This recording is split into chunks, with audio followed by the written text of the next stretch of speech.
Good morning, folks. My name's Dan Robinson. I'm the Director of Media Ministries here at St. Paul's, and I want to welcome you to week 3 of Meet the Ministries. We have been highlighting ministries over the last several weeks in preparation for our new rector, Evan. You have the opportunity at the ministry fair, where we line everybody out to meet people and get connected with ministries, but we thought we would highlight people and give them an opportunity to explain their ministries, so that hopefully you would find new ministries that you may not know were there and get connected with them. Here at St. Paul's, we are very committed to outreach ministry. We have over 60 active ministries at any given moment. And we encourage our congregation that if they have a ministry that they would like to create, that they would like to see happen, if you see something, if you see a need that needs to be met, here at St. Paul's, we love to empower people to meet those needs. So we hope that through this program, you can either get connected with a ministry or get inspired to start a ministry. We would love to have more people helping with our outreach work. So we will begin this morning with Gina King, who will be talking to us about the Altar Guild Ministry.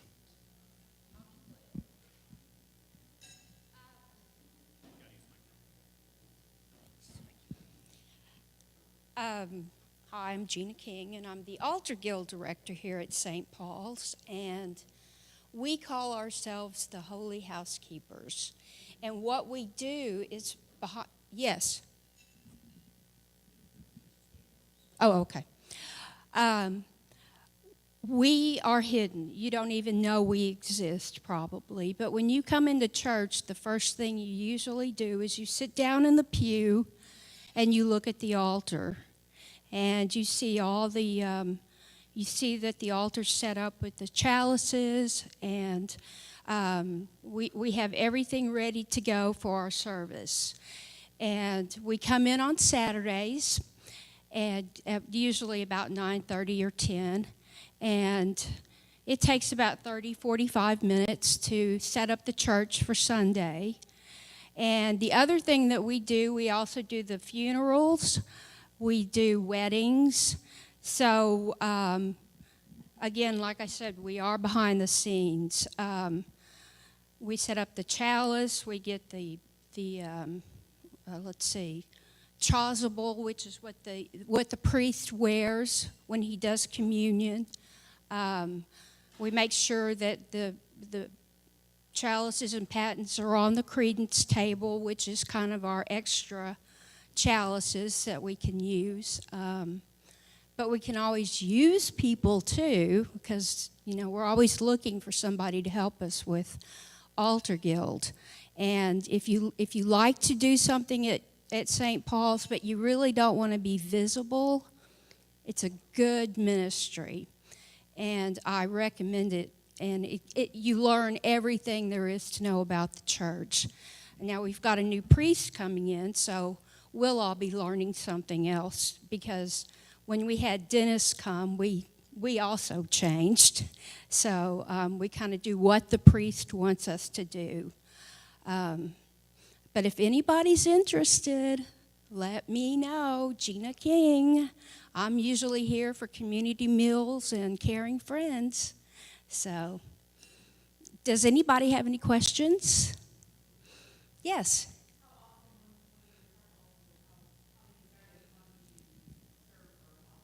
We have 4 guilds. Don't ask me to name them all, but I know I'm in St. Priscilla, which is the 4th. So we have a first Sunday guild, second, third, fourth. And then on the 5th Saturday, we just alternate who sets up the altar. And there's usually about 5 or 6 of us that are in Altar Guild. And part of the Altar Guild also that goes kind of underneath us is the Flower Guild, the Linen Guild, the Bread Guild. So if you're interested in any of those, please let us know. Anything else? So you were saying it's essentially a month rotation, like It's a month, once a yeah, month? usually a once a month. It's really, really easy. Now, during the holidays, it's all hands on deck, so, I was going to ask about that, and then also funerals and yeah, funerals and weddings. Mhm. So it's more than just Sundays. Yeah. There are ways to connect with the ministry and serve. And we do Wednesday, too. We do the Wednesday church. So, but we get it all set up, and you never see it. Or if you do see us up there, you just kind of wonder what we're doing. We're just setting up for the next service. So, thank you, guys. I got a pig that needs to go into my freezer, so quarter of a pig. Thank you, Gina. Thank you, Dan.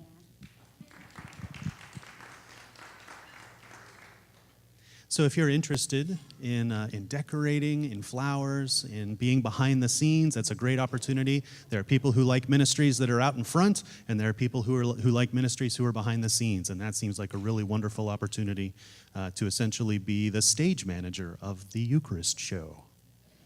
It's very cool.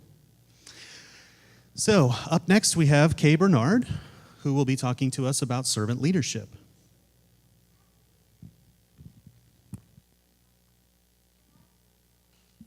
Thank you. Okay.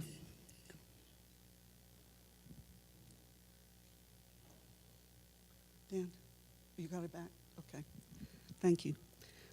So, the Servant Leadership School is coming back this year. It's been a big ministry for St. Paul's for a number of years.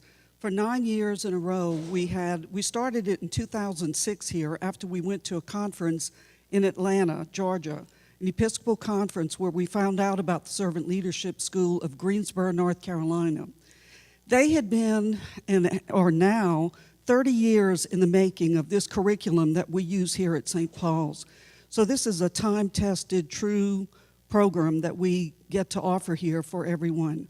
So you might ask, what is servant leadership? I always like to say, we can't make change in this world and become servant leaders as Christ instructed us in Mark 10. He said, whoever wants to be a leader among you must be your servant. So what that means to me is that we really have to look inside of ourselves so we can go outside in a different way. And in this time and in this climate, political climate especially, it's a really wonderful thing to be able to have an opportunity to press pause on your life and just take stock in what you're doing. And that's what the Servant Leadership School is designed to do. It's a 10-week course, and it starts on September 10th. I like to use this slide here because it shows that, you know, when you look at the world, you can either be terrified or you can be embracing of the world. And so what we'd like to teach is how to embrace the world better. There are 3 central practices, and practices is a word that you hear a lot in servant leadership. Some of you may know that I'm a spiritual director here, so I talk practices a lot to people. And there are 3 main concepts that we teach in this course. It's communion, compassion, and co-creation.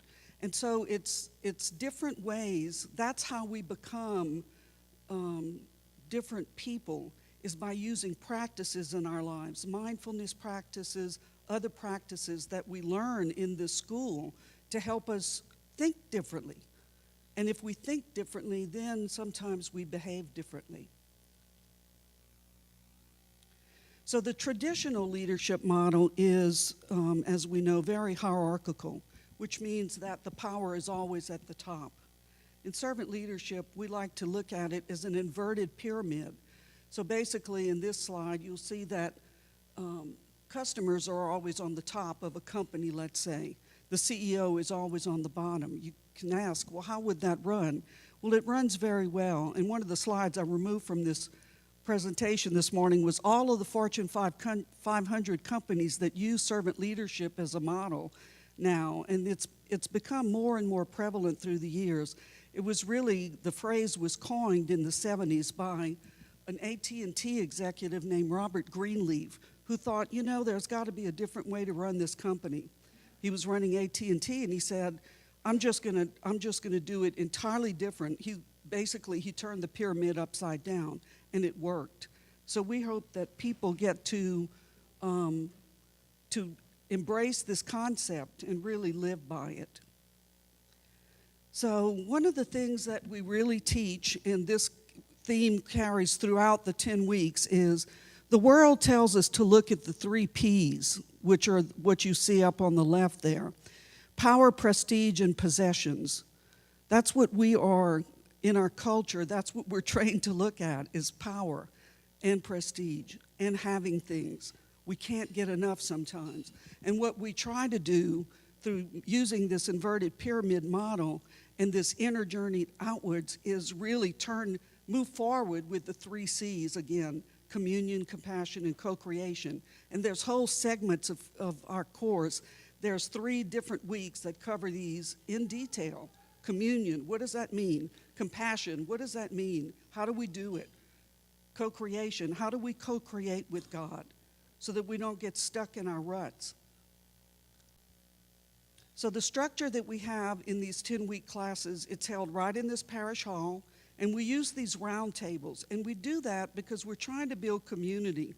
So what we do is we start always with prayer, and we always end with prayer. But in between, we'll have a teaching by different faculty members. Since we have a new pastor, I'm kind of not set on all of my faculty members yet, who's exactly going to be teaching. That's still in the works. And I'm still waiting to hear from people that might be getting back with me about if they want to teach or not. But we'll have a variety of teachers, so you don't have to listen to one voice for 10 weeks. You have a lot of different variety and a lot of different ways of looking at things. And then we do what we call we do the teaching, and then we take a break, and then we do what we call table work. And that's just applying the concepts in community. So we ask that people sit at the same table throughout the length of the course so that you can form community. And we're hoping that it gels people within the St. Paul's community, as well as the outside. This course is open to anyone. We have a Christian base because we're in a Christian church. But you don't have to be a Christian to take this course. And guess what? You don't even have to be a leader to take this course. It's really about becoming kinder and sweeter in your personality, if you will. I did leave the 500 companies on there. So that's some of the 500 Fortune 500 companies that have already employed servant leadership within their leadership model. And leadership is a big, big thing right now. I mean, there are so many leadership training schools. As some of you know, I study the Enneagram, and every time I go to these conferences, everybody around me is in one leadership school or another. They're all out there learning how to lead differently. Whoops. So again, what the underlying basis of the whole school is forming community, looking at things from different lenses, through different lenses. We even bring the Enneagram in a little part so you could see personality types, and you could see how we form certain fixations and habits in our lives. And so we just try to change the lens, almost like the ophthalmologist does when you go to the to get your glasses fitted, you know. That's what we're doing in servant leadership. We're just trying to change it up a little bit. And again, I just can't emphasize enough how important a school like this would be now, especially, that there is so much division in the United States that, you know, I'd urge you, if you know someone or you have any interest in coming to the school, now's a good time to do it. We had ran it successfully for 9 years, as I said, and we always had full classes. You know, it sort of dwindled towards the end because we had kind of saturated our market. So when we resurrected it, it's because we see a lot of new faces here. We really want to give people who didn't have an opportunity to take it the first time to come back and take it now. And on this table, I've put the flyers for it, and at the bottom there's a link if you want to register. There is a tuition. The tuition covers a lot of materials. We use 3 different texts in this. It's little simple books to read, so it's not a big academic curriculum. It's a book on finding our way home is about addictions and accountability in society, how we all have addictions and how we can change ourselves by noticing them and doing things differently. Then we have a little wonderful book, In the Name of Jesus, by Henry Nouwen. And I think this best describes how loved we are by God and different ways that we can come to know ourselves inside so that we can be different outside. And then there's this little text, Leading from Within, by Parker Palmer. If some of you are educators, you probably have heard his name. He's a famous teacher in the United States, and he wrote this little pamphlet, and it really talks about servant leadership and why it's important.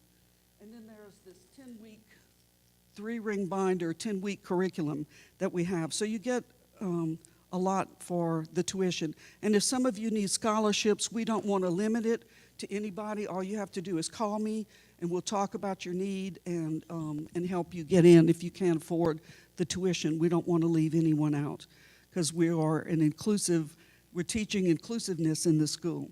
So we want to make sure that everybody who wants a chance gets a chance. So the last I'll leave you with is to just be kind to one another. That's the whole message of servant leadership, is to be kind to one another. And I thank you for your time.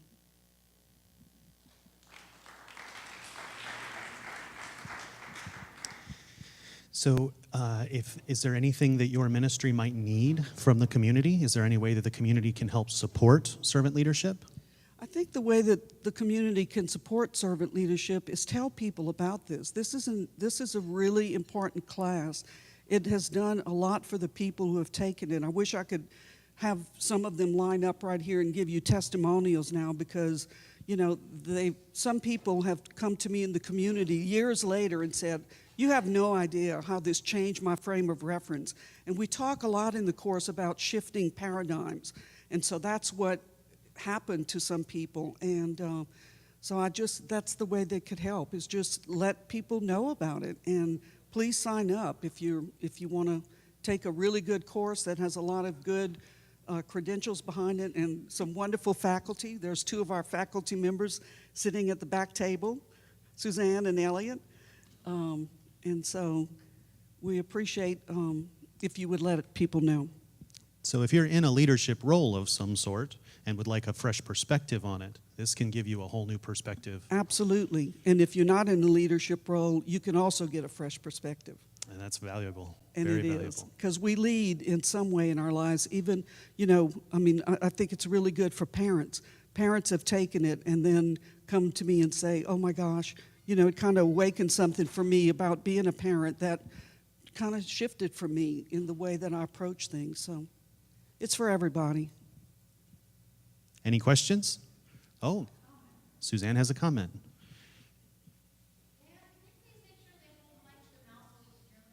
Sure. Okay. Okay. I just cannot commend this well enough. I know some people in this room have already taken it, but the whole word leadership, it turned on its head for me what leadership means, and it's grounded in living authentically. It's grounded in identifying who we are at our deepest, truest nature, and how that belongs in and to and among the world.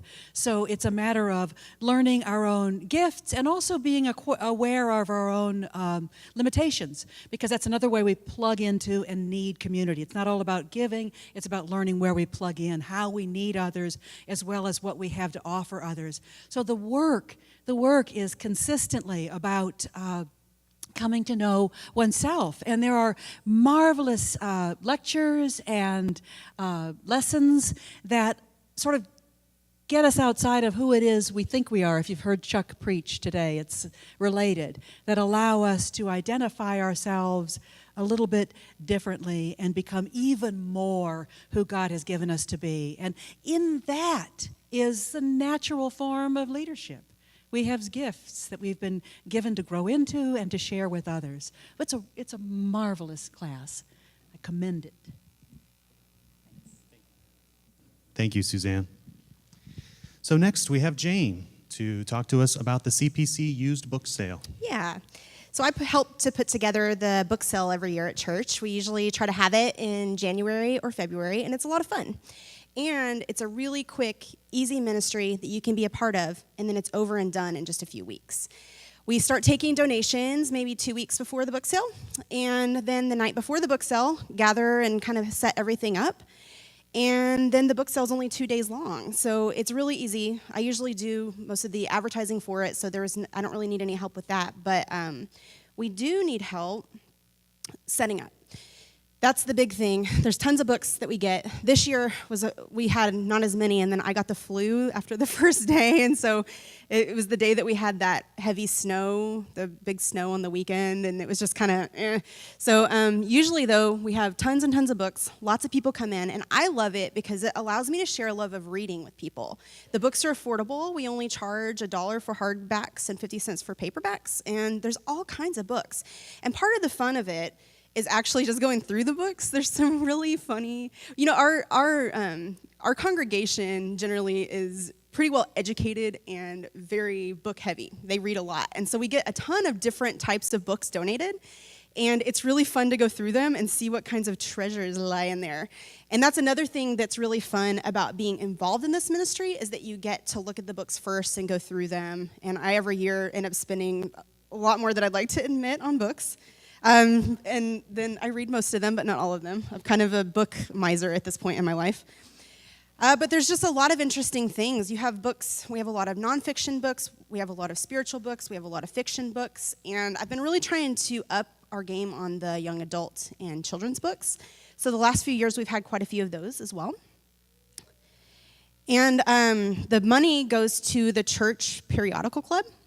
If you guys are interested in learning more about the book sale, if you have a QR scanner on your phone, you can actually scan this QR code and it'll take you to the website. I do keep a website updated with information, and there's a place on there that you can go to volunteer. Like when you scan there, it says click here, and you just click here, and there's a Google form for you to fill out information on. The Church Periodical Club is a ministry that supplies books and things like that to people who are going to seminary school. And again, you also get to help share your love of books. So usually the book sale is sometime in January or February. I'm hoping this year to do February. A tentative date, which I've not finalized, is the 2nd of February, but it may be the weekend after that or the weekend before that. And so if you're interested, like I said, you can volunteer at the website, and also you can donate. We need lots of books. This year, I don't think, I would like to get more books this coming year than what we got last year, because it's always fun. That's what brings people in, are these eclectic groups of books and things that people can go through and browse through. So does anybody have any questions for me? Yes.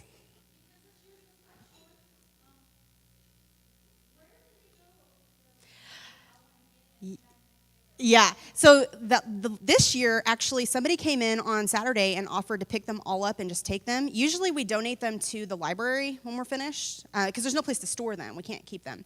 So we usually donate them to the library, but this year somebody came in and they just offered to take them all.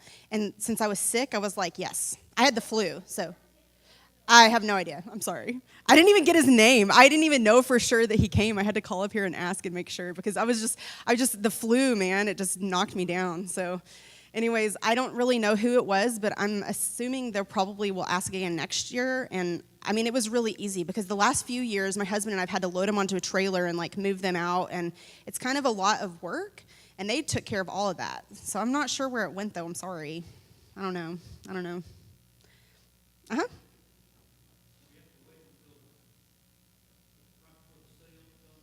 Yeah, there's no place to store them, so they end up piling up back here. So I try to not even really tell people to bring the books in until maybe a week before. Sometimes a few people start bringing them in 2 weeks before, but I like to keep it within that week range just because there's no place to put them. And it ends up being quite a few books usually. Uh-huh. I make flyers, which is that first thing. I enjoy that. And so I make flyers, put them up all over the community, and then try to advertise like on NPR and different community sites, different websites. And then there's actually some book sale sites that post that I think really most of the people that see them are people that sell books, at used bookstores. We get a lot of people from the used bookstore coming in and people who sell them online and different things like that I think that advertises too. And then, of course, it's in the announcements. So, yeah. All right. Awesome. Any other questions? So it could be something where you have a box in your house where it's like, I need to be saving these for, and with the timing, it fits in very well with spring cleaning, right? As you're trying to clean out your library to make room for new books, this is a great opportunity. Exactly. And there's a big book sale at Vandergrift every year, the Charlie Brown book sale, and I tried to make it kind of a different time from that. And so it's a little before spring cleaning maybe, but my thought was right after Christmas, you're always trying to get rid of things because you have Extra new things. stuff. Yeah, so I try to make it kind of give you time to do that, but make it kind of after that. Great. So, all right. Thank you very much, Thanks. Jane. Do we happen to have Grace here from Healing Touch? Is who we're going to hear from next.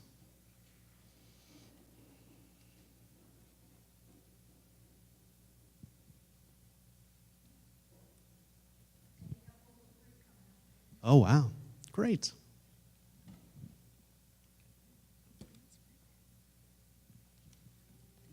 Thank you. I'm Grace Culpepper, and together with Kathy Campbell, we kind of co-run the Healing Touch Ministry. Thank you, Ann. This is Betty Blanche, one of our healers, and this is Diane, who I just met this morning. While I'm up here doing this business, Betty and Diane are going to demonstrate one of our Healing Touch techniques. So we decided rather than lugging up a massage table, which is heavy and would have had to come upstairs, we were just going to do this in a chair. And we sometimes do that. And you're doing the Scudder technique, which is actually more easily done in a chair. So I have my little thing here so I don't forget to say things. A little bit about energy in general. Our bodies are innervated by energy. And so when energy is flowing, and we have several energy systems just as we have several physical systems. We have energy systems, and when those energy systems are flowing well, then we feel good, we have energy, we can go and do what we need to do and what we want to do. But sometimes that energy, just like in our bodies, just like we have things that don't go well sometimes in our physical bodies, the energy sometimes gets a little congested, or it pools and it doesn't flow, and at those times we have pain. And it can be physical, emotional, spiritual, and mental sometimes. Whatever is going on can be addressed in an energetic way. It doesn't mean that we're saying we cure anything with energy healing, but it does say that we can address symptoms, that we can help people feel better. And we do in the ministry, we work with people who have cancer, who have chronic illnesses, people who just want to come and feel better. They're anxious, they're depressed. Sometimes people come and they're just on their journey and they're not sure where to go next. And so they come and we can work with them on these issues. So the technique that Betty is going to do is called the Scudder, because it was, I guess, formulated by Reverend somebody Scudder. I'm sorry, I do not remember his first name. And in Healing Touch, by the way, this is a Healing Touch ministry, and that's a specific type of energy modality. And there are lots and lots and lots of them. I do 3 or 4 of them myself in my practice. But we do Healing Touch here, which works mostly with the aura, which is our bubble. As my stepdaughter says, bubble, bubble, step away. And then with the chakras, which are, we have many chakras in our bodies. They're energy stations, energy centers. We work with 7 major ones, which innervate and govern certain body, areas of the body and certain organs. Betty is going to do, and then there are meridians, and we do one technique that has to do with meridians, and Betty's going to do it today. And so what she will do, as she's doing this, she's going across meridians. And the idea of this technique is to whisk away excess energy, which keeps us from maybe having the oomph that we want for the day, just the ability to go and do. And so Diane has graciously said she'd be our volunteer, our guinea pig.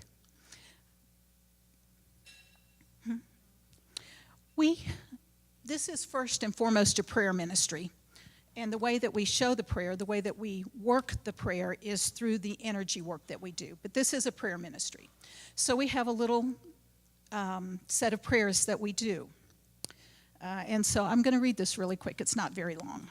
God be with you. Let us pray.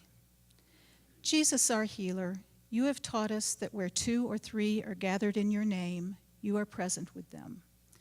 Be present with us as we, like the first disciples, before the coming of God's power at Pentecost, wait in faith and pray.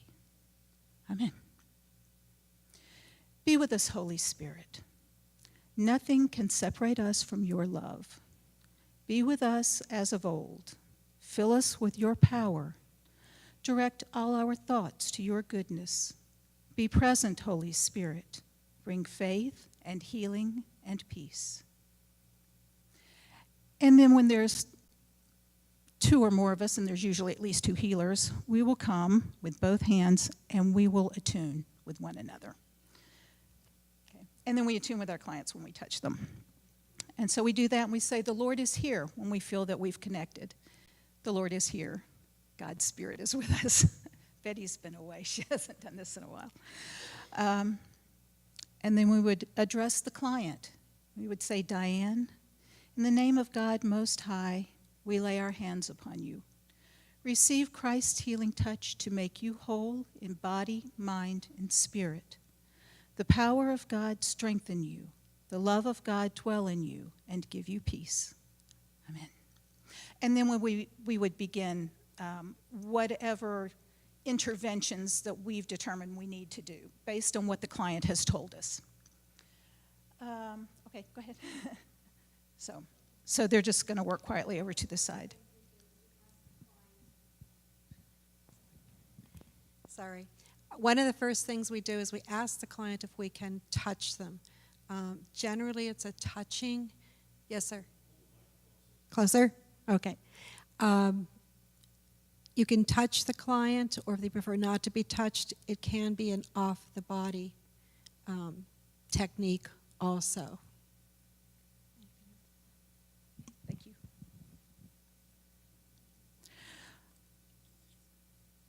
Okay, so, well, she just took my next point. She will be working, I think, on body. Will you be working on? Okay, she'll be working on body today. As I say, she's going to work across meridians and whisk away energy, excess energy.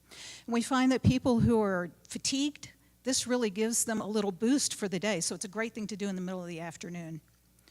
The ministry, there is no charge for this ministry. People do like to donate from time to time, which we gladly accept, and we ask them to please make their checks to the church or send their money to the church with a note that this is for the Healing Touch Ministry. And then that gives us a little bit of money to work with for things that we occasionally need. Sheets do wear out on occasion, and we do have to occasionally buy things, but not very often. This is a pretty low-maintenance ministry in that way. Currently, well, I'll say the ministry, I think, started in 2006. And Suzanne, is that correct? 2006 the ministry started? Okay, so, yeah. Oh, okay. Oh, so way early. I just joined in 2010, so, I don't know all that. A woman named Mary Brenzel, I think, approached Suzanne and maybe Kathy Campbell and maybe Linda Jones and said, we've got this really great healing technique, and, and they all got involved and took the classes. You do need to take a class for this. To work in the ministry, you do need at least the level 1. Most of us have at least level 3. And I see Suzanne doing a technique back there as well. Very sweet. I don't know, maybe 2008, 2009, we have always had a room here at the church for the ministry. It's the one when you come in off of East Avenue. It's first door to your left, and it sits to the west of the library. It's a very sweet little room, just right for 2 tables, a couple of ministers, and a couple of clients. Let's see. We moved up to High Acres. We always have the room here. But we also moved up to High Acres through the generosity of a woman named Eva Stalker, who was a member of First United Presbyterian, but who availed herself of the Healing Touch ministry. And it was very lovely. She allowed us to use her house for several years. Eva passed on, I guess it's about 5 or 6 years ago now. And after 3 years, we had to go find a new place to be, and we found another house on Jackson. And then after that, the next year, we found a place where we are in Furman. We will be moving from Furman back and making this our permanent home, along with a room at Good Shepherd Lutheran Church. So we're going to even expand in that way and hopefully touch more people with this ministry. That will happen. We're going to work through the next week or two. We're going to take the month of August off. We're going to get all our spaces good and ready to go. And then come September, we'll begin the ministry again.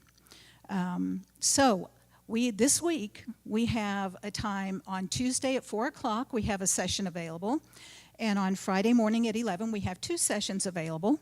So I haven't quite filled those this week. So if anybody is interested, please do let me know. Or Kathy Campbell, if you know Kathy, let her know. And she will get you in touch, and she'll put you in the calendar. I'll put you in the calendar. The ministry is open to the larger community. This is not a St. Paul's. This is a ministry sponsored by the churches. It's not a ministry limited to church parishioners. So we have a lot of people come from the larger community who are not members of St. Paul's or don't go here. We find that people get a lot of help. Pain is better, people sleep better. These are some of the things that have been reported back to me and that I've seen. When people have cancer and they get chemotherapy, this can help ameliorate the effects of chemotherapy. Gosh, there are just so many things.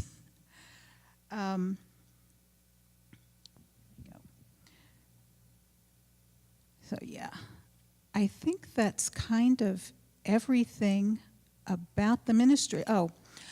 We do use massage tables. Clients do remain clothed. Maybe take your shoes off, be nice to our table. And then, as she said, the work can be hands-on. There are sometimes people who either don't want to be touched. In one case, a woman had a neurological disorder in which you had to really press down very hard on her or not touch her at all, or her whole body would just vibrate. And so there are times when you have to adjust for those kinds of things. But I think that is it. So Betty's working. So it seems like the 2 ways that you can engage with this ministry are either as a client or as a healer. Right. As I said, you have to take the class. We had a class last year, and we had quite a number of people, and so we've gotten some new ministers from that. And then if we're not having a class this fall, but maybe in the spring or maybe next fall. If we do have the class, we'll be making that known. We'll put some notices out and that kind of thing.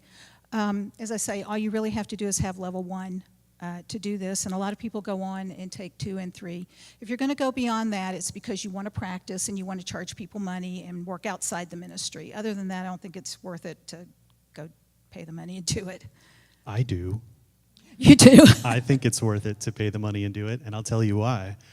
In 2006, I did level 1 and had a wonderful time, and it connects you to a whole dynamic of existing and of relationships that you may not be sensitive to as you start to open yourself up to energy and how energy is moving between people and how you're able to contribute positive energy. It changes the way that you approach people. It changes the way that you approach parenting. As a parent, I've found it to be a wonderful tool. As a partner and a spouse, I've found it to be a wonderful tool. It's an amazing practice. And people have found, we've had so many success stories that they're almost hard to count. People come and their lives are changed by this very simple practice. It almost looks like nothing is happening, but I promise amazing things are happening on a physical and spiritual level. And so I can personally speak to the value of this ministry, and I strongly encourage you, if you're interested in these sort of things, to pursue the training, but also just come for a session. As she said, the sessions are free, so you can experience something entirely new and find a new connection with your fellow people and with God through this ministry. I have some cards. I have some cards here where you can. It's got all my contact information, and so if you want one, take it. And Does anyone have any questions? Yes, Yes.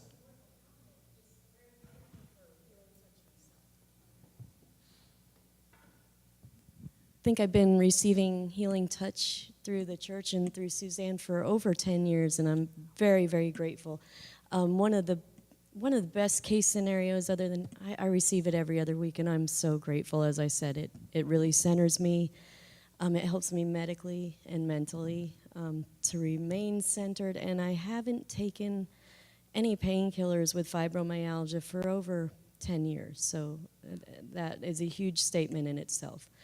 But one of the best case scenarios I could possibly maybe remark on is in the hospital I was going for what I was told was one of the most painful procedures, and Suzanne came in to calm me, and I was very distressed. They were going to be taking blood from an arterial vein, and the anesthesiologist came to take it, and it was right before my carotid artery procedure. And he said, "This is going to be very painful, I'm not going to lie to you. This is one of the most painful procedures we can do to you before," he said, "I've got to take it from your vein in your wrist." And he said, "Just try to breathe." Well, Suzanne came in, and she started doing healing touch ministry to me, which I'd been used to having. I didn't even notice the procedure when he did it to me. And he was amazed. I was amazed. I went in through the procedure itself, coming out very calm. The doctor had told me I had a worse scar than he could remember me having to have because he found 2 precancerous growths in my neck. I just came out calm from that, going, whatever, I'm fine, I survived, life is good. I think it just gave me a calm presence through the whole surgery, as well as the pain itself really didn't affect me very much, so I'm very thankful for the ministry. Also, isn't there a somewhat of a fair coming up in August that you're gathering for Healing Touch, I think? Are you talking about monthly gatherings? I think That's something that we do for the healers, and we get together, we talk about any issues, anything about techniques or just whatever, and then we work with one another. We take about 20 to 30 minutes, depending on how many people come that month, and we work with one another. So we all get something at least once a month. So. Any other questions? Yes. Yeah. We are relocating. As I said, we'll be moving to the thing here and the one at Good Shepherd, which has graciously set aside a room for us. So hopefully, as the fall comes in and people get their schedules all sorted out, we'll be able to have maybe even another time or two during the month or during the week. Some of our sessions, some of our times are weekly, and some of our times, I work one on Thursday afternoons that's every other week. Some people can do weekly, more than once a week. Some healers can only do once a week or once every other week, just depending on what people with kids, you just got to be there. So people give us what they can, and very graciously. So, yeah. So the end of I call it our liturgy. I know it's not, I guess, technically. The end of our prayers. God, our healer, keep us aware of your presence. Support us with your power. Comfort us with your protection. Give us strength and establish us in your peace. Amen. Let us bless the Lord. Thanks be to God. So we certainly have an Episcopal feel when we do our prayers.